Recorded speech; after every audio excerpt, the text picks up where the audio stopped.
안녕하세요, 비넴입니다. 날씨가 많이 따뜻해졌죠. 바야흐로 시승하기 정말 좋은 계절입니다. 그래서 오늘 비남이 준비했습니다. 오늘 준비한 컨텐츠는 내가 귀한 시간을 내서 전시장에 방문해서 시승을 하는데 어떻게 하면 시승을 더 효율적으로 잘할 수 있는가를 다뤄보는 컨텐츠를 기획해봤습니다. 자, 일단 준비물 여기 있는 시승차가 있고요.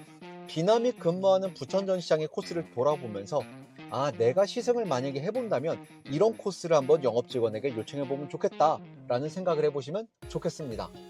자, 그럼 이제 시승을 하기 위한 준비를 한번 해볼 건데요. 이 시승을 잘 하기 위해서는 옆에 영업직원분이 많은 도움을 또 드리겠지만 먼저 고객은 시트부터 조절을 해줘야 됩니다. 시트 조절은 처음 타시는 차라 어떻게 조작하셔야 되는지 그게 굉장히 막막하실 거예요. 비난만 따라 하시면 됩니다. 일단 높낮이를 먼저 체크해 주시면 좋은데요. 높낮이의 체크는 오른손으로 따봉을 한 다음에 쭉 뻗으세요. 그리고 내 엄지 손톱만큼 본넷이 보이면 됩니다. 그리고 앞뒤 조절, 그리고 사이드 미러와 눈미러 조절, 그리고 마지막으로 스티어링 휠을 조작해 주시면 되겠습니다. 스티어링 휠을 조작하실 경우에는 이 스티어링 휠이 텔레스코픽이거든요. 위아래 넣었다 뺐다가 다 됩니다. 그랬을 때 가장 쉽게 편하게 맞추시는 거는 내가 앞으로 나란히 했을 때 이 스티어링 휠 핸들이 내 손목 쪽에 오면 딱 좋습니다. 자, 이렇게 되면 시승을 할 수 있는 준비는 일단 기본적으로 다 끝난 겁니다. 시동을 걸어 볼게요. 자, 이렇게 시동을 걸었습니다. 안전벨트도 매주고요. 그리고 나서 영업직원의 안내에 따라 출발하시면 되겠습니다. 비남의 경우에는 비남이 미리 개발해 놓은 부천전시장의 시승 코스를 이용할 겁니다. 그리고 어떤 시승 코스를 가시던 간에 무조건 이 해당 전시장에서 도로로 진입하는 게 필요한데요.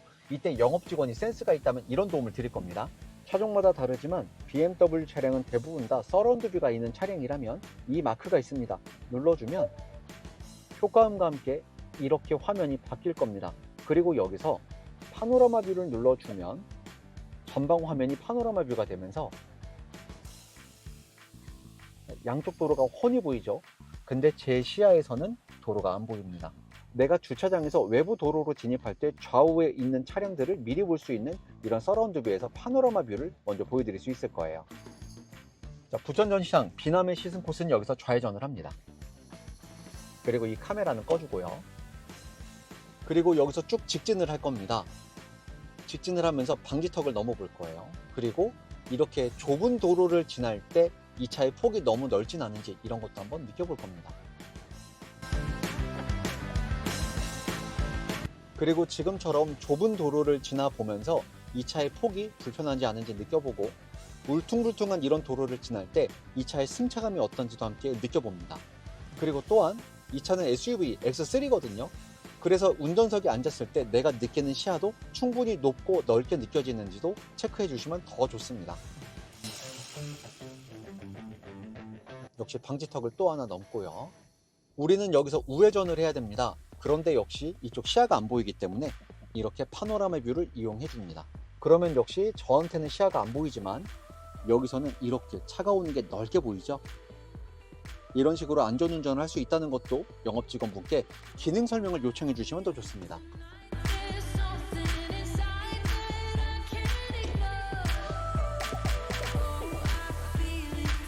그리고 제가 주행하는 이 코스는 보시듯이 왕복 2차로입니다. 그래서 만약에 불법 주차가 된 차가 한 대라도 있다면 반드시 중앙선을 침범해서 주행을 해야만 합니다.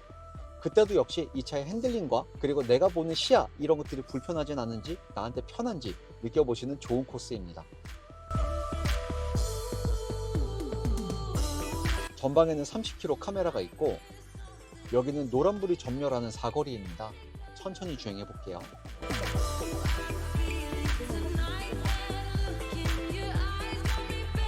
그리고 지금처럼 이렇게 스티어링 휠을 조작해 보면서 이 핸들이 너무 무겁진 않은지 혹은 또 너무 가볍지 않은지 이런 것도 느껴보시면 좋습니다.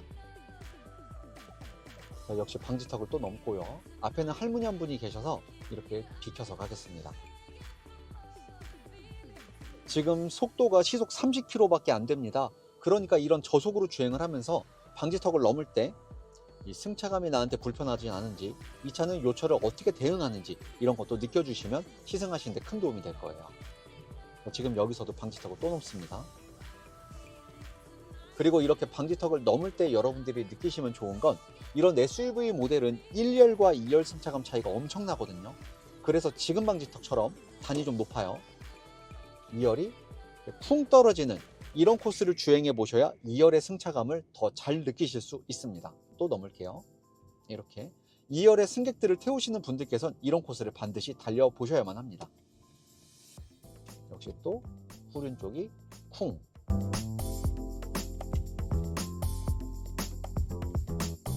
지금은 우회전을 해서 내리막길로 접어들었습니다. BMW의 이런 SUV 모델들은 주행 설정 버튼을 눌러주면 화면이 이렇게 바뀌면서 내리막길 주행 컨트롤을 쓸 수 있습니다. 눌러주면 이렇게 속도계 옆에 3이라고 나옵니다. 내리막길 때 내 속도를 내가 설정할 수 있는 겁니다. 마치 크루즈 컨트롤을 사용하듯이 내리막길에서 내가 속도를 저는 한 10 정도로 맞출게요. 10 정도로 맞추면 여기 차가 없는 도로입니다. 안심하셔도 됩니다. 자, 10으로 맞췄거든요. 제가 브레이크를 밟고 있지 않은데도 차량은 10km 속도로만 내려갑니다. 언덕에선 고객들께 이런 부분을 체험해 드리고 합니다. 그리고 이 SUV를 보시는 여러분들께서도 내가 산 쪽으로 가는 일이 많고 성묘도 자주 간다 하시는 분들께서는 이런 기능을 한번 시연해 달라고 요청을 해주시면 더 좋겠죠. 그리고 이 내리막길 주행 컨트롤은 평지가 되면 자동으로 오프됩니다. 자, 드디어 이제 일반 도로로 접어들었습니다. 이런 올로드를 달려보면서 이 차의 승차감을 직접적으로 체험해 보시는 그런 코스입니다. 그래서 여러분들께서 영업 직원에게 시승 코스를 요청하실 때는 일반 도로도 주행을 해보셔야 되겠지만 비남이 방금 지나온 이런 골목길들 이런 데도 주행을 해보셔야 이 차의 느낌을 더 명확히 아실 수 있을 겁니다. 그리고 부천전시장의 시승 코스는 고속주행 코스가 없습니다. 그래서 비남은 항상 조금씩 밟아보시라고 말씀드리거든요.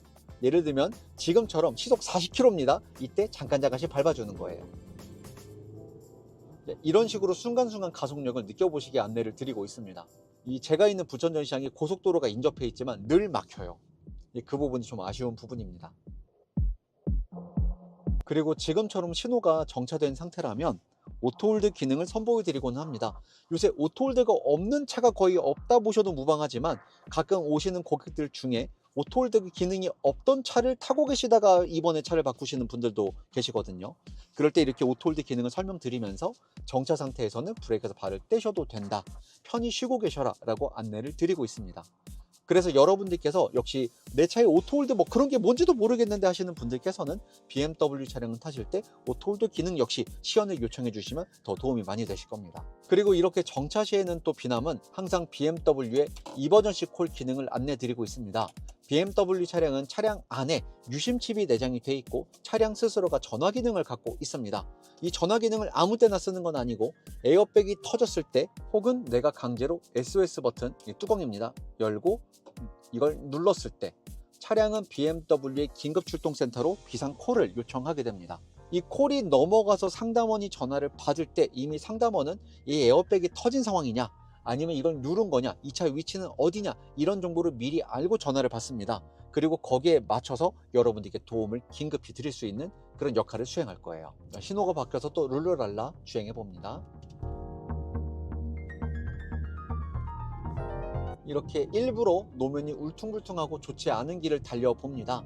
그래야 운전자가 최악의 상황에서 이 차의 승차감을 어떨지를 미리 예측할 수 있겠죠. 근데 그럼에도 불구하고 노면이 이 와중인데도 X3의 승차감은 굉장히 보들보들합니다. 이렇게 일반 도로를 주행해봤다면 다시 비남은 좁은 도로로 다시 들어갈 겁니다. 그리고 여기서 또 다른 시승 코스를 접하게 될 거예요. 자, 이렇게 좁은 도로로 다시 들어왔습니다. 왕복 2차로이고요. 이 화면에 보이시겠지만 양쪽을 보이는 이 풍경, 엄청 오래된 건물들입니다. 제가 부천 지역을 기반으로 활동하는 영업 직원이니까 부천 고객님들이 많이 전시장에 오실 거잖아요. 이때 이 도로를, 이 시승 코스를 달려보면서 부천에 대한 옛날 이야기도 하고 고객들과 스몰 토크를 하는 그런 코스입니다.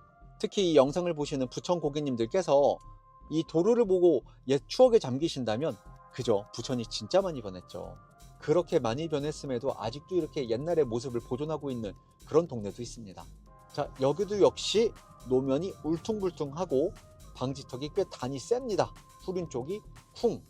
제가 1열에서 그냥 쿵이라는 표현을 쓰지만 2열에서 점프 뛰고 난리가 나고 있을 겁니다. 그런데 그런 걸 단순히 일반 도로만 달려봤을 때는 2열의 승차감 절대 느낄 수가 없어요. 자, 이렇게 노면이 안 좋은 곳을 지났고 여기서 우회전을 하면 경사가 가파른 언덕이 나옵니다.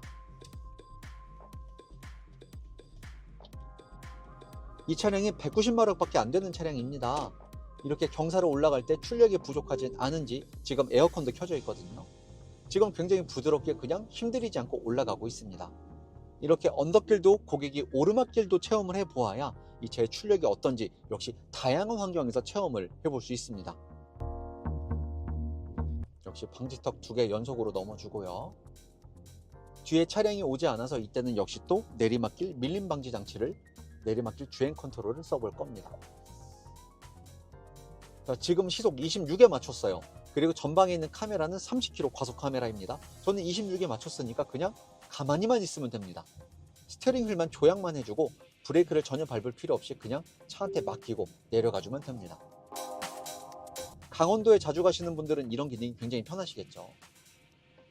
평지가 되어서 자동으로 내리막길 주행 컨트롤 기능이 비활성화 되었습니다.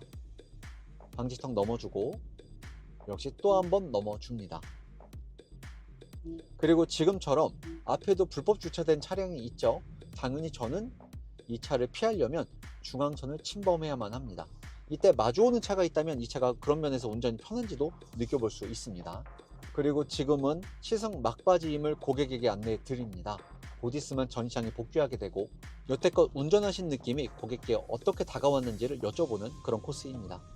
근데 이쯤 되면 고객들이 되게 피곤해해요. 왜냐면 일반적인 시승 코스와는 다르게 비남의 시승 코스는 좌회전, 우회전, 오르막, 내리막 할 게 엄청 많거든요. 그래서 이쯤 오시면 조금 피곤해 하시긴 합니다. 자, 여기서 우회전해서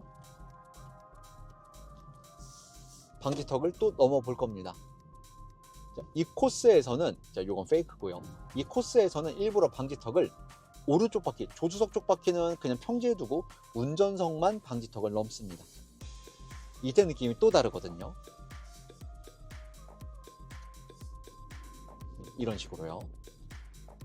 그리고 마주오는 큰 차가 있다면 역시 여기서도 서로 양보해 보면서 이 차의 폭이 지나치게 넓지 않은지 한 번 더 체크하시게 됩니다. 이렇게도 비켜가 봅니다. 아유, 마주오는 차가 또 있네요. 또 비켜갑니다. 또 비켜갑니다. 자, 그리고 마지막으로 방지턱 2개만 더 넘습니다. 자, 이렇게 방지턱을 넘고 전시장으로 들어갑니다. 여기서 끝이 아닙니다. 전시장으로 들어왔다면 여기서 담벼락을 끼고 한번 좌회전, 그리고 우측에 소화전 기둥을 끼고 한 번 더 우회전을 합니다. 그리고 조금 더 직진한 후에 발렛부스를 끼고 좌회전을 하고 정차합니다. 이렇게 정차를 했습니다. 여기서 시승이 끝이냐? 그렇지 않습니다. 후진기어를 넣어주고 오토홀드를 해제합니다. 그리고 고객이 직접 후진 보조 장치 버튼을 눌러보시게 합니다. 이 기능은 비남이 영상으로도 소개해드린 적이 있었지만 후진할 때 50m 혹은 200m까지 핸들 조작을 얘가 해주고 운전자는 브레이크만 밟아주면 되는 후진을 도와드리는 기능입니다. 한번 보여드릴게요. 저는 이제 속도 조절만 해줍니다. 자, 그러면 핸들이 이렇게 스티어링 휠이 스스로 돌아가고 내가 갈 길은 이렇게 증강현실로 컨트롤 디스플레이 표시를 해주고 있습니다. 너무 빠르면 위험할 수 있으니까 너무 빠르지만 않게 저는 페달 조작만 해줍니다. 50m까지 지원되는데 그 중에 우리가 한 25m로 온 겁니다. 조금 더 뒤로 가볼게요.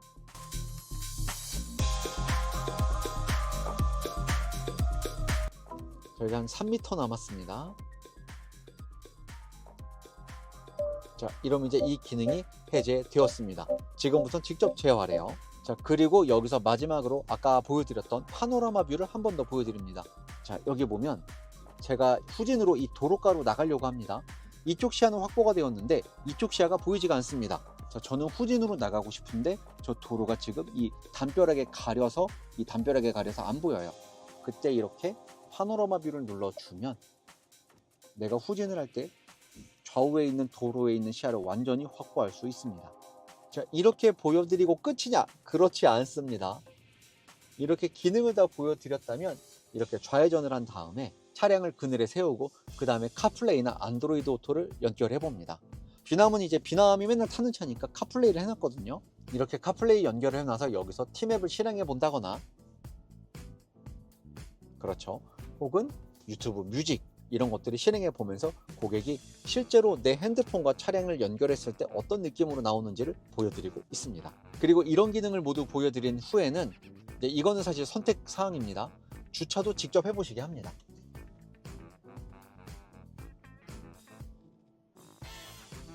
실제 운전을 할 때는 이 차량의 크기를 잘 가늠하지 못하지만 주차를 해보면 이 차량의 크기를 가늠할 수 있거든요. 이렇게 주차까지 마쳤다면 시승은 완료입니다. 자, 이렇게 비남과 함께 시승을 한번 해봤습니다. 소요된 시간이 약 21분이거든요. 그러니까 21분 동안 사실은 굉장히 짧은 시승이라고 볼 수 있는데, 그때 이 차의 진가를 다 보려면 이런 식의 코스와 그리고 내가 시승을 할 때 이런 기능에 대한 숙지, 그리고 이런 기능에 대한 시연이 엄청 필요한 거예요. 다행히도 BMW 차량들은 웬만하면 다 비슷한 기능들을 갖고 있고 버튼의 디자인도 다 거의 비슷합니다. 그래서 이 영상을 보시고 여러분들이 저 외에 다른 영업직원과 상담을 하실 때는, 내가 비남 영상을 봤는데 제 영상을 영업직원분에게 보내셔도 좋습니다. 나는 이런 식으로 시승을 하고 싶어 라고 말씀 주시면 그 영업직원분께서 해당 전시장 주변의 코스를 개발해서 여러분들을 모실 수 있을 거예요. 그리고 비남도 모든 고객을 다 동일하게 시승하지는 않습니다. 왜냐하면 BMW를 막 세 번째, 네 번째 타시는 분도 계시고, 그리고 아예 운전이 너무 서투신 분도 계셔서 그거는 상황에 맞춰서 시승을 도와드리고 있으니 그런 부분도 참고해 주시면 감사드리겠습니다. 이 BMW 차량 시승에 대해 더 궁금하신 점이 있다면 비남에게 언제든 댓글 달아주시고, 또 좋은 방법이 있으면 그것도 한번 남겨주세요. 반영해서 여러분들께 또 도움이 될 수 있는 그런 영상들을 만들어 보겠습니다. 오늘 비남이 준비한 컨텐츠는 여기까지입니다. 다음 영상도 재미있는 주제로 찾아오겠습니다. 그럼 안녕!